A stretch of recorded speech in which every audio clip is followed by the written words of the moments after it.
కాత్యాయని వ్రతం. ఈ వ్రతానికి తప్పనిసరిగా పాటించవలసిన ముఖ్య నియమాలను గురించి తెలుసుకుందాం.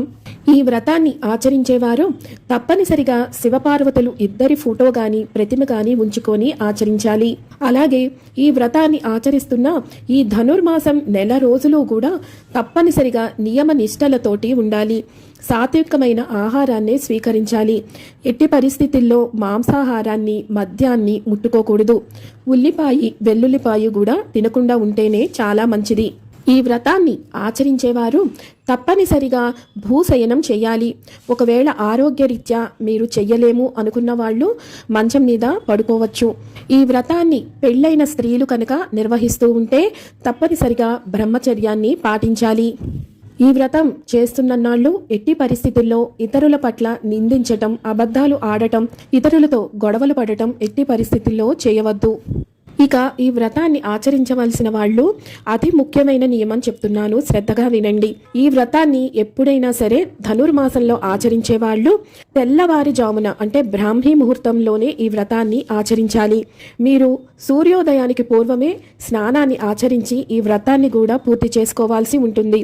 ఈ వ్రతాన్ని ఆచరించే వాళ్ళు తెల్లవారుజామునే చన్నీటి స్నానాన్ని ఆచరించాలి. ఆరోగ్యరీత్యా ఎవరైనా ఇలా చెయ్యలేని వారు గోరువెచ్చని నీటితో స్నానాన్ని ఆచరించవచ్చును.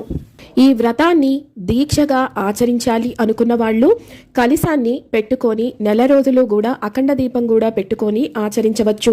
లేదు మేము మామూలుగా పూజ చేసుకుంటాము అనుకునే వాళ్ళు కేవలం ఫోటో పెట్టుకొని లేదా విగ్రహాలు పెట్టుకొని నిత్య పూజలాగా మీరు ఆచరించవచ్చును. ఈ ధనుర్మాస పూజను నిర్వహిస్తున్న నెల రోజులు కూడా తప్పనిసరిగా ఇంటి ముందు ముగ్గు పెట్టాలి. ఆ ముగ్గు పైన గోమయంతో తయారు చేసిన అంటే ఆవు పేడతో తయారు చేసినటువంటి గొబ్బిళ్లను పెట్టి పసుపు కుంకాలు రకరకాల పువ్వులతోటి అలంకరించి మీరు పూజ చెయ్యాలి.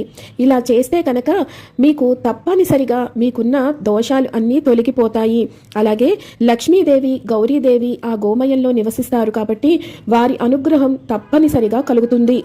ముఖ్యంగా స్త్రీలకు నెలసరి వచ్చిన సమయంలో ఆ 4 రోజులు మీరు ఈ వ్రతాన్ని వదిలేసి 5వ రోజున స్నానం చేసి మనసారా మానసికంగా పూజ చేసుకొని 6వ రోజున మళ్ళీ ఈ పూజను పునఃప్రారంభం చేయాల్సి ఉంటుంది. ఇక ఏదైనా అనుకోని అవాంతరాలు కనుక వచ్చి మైలు ఇలాంటివి ఏదైనా వస్తే కనుక అది పూర్తి అయిన తరువాత మళ్ళీ మీరు ఈ వ్రతాన్ని ఆరంభించవచ్చును.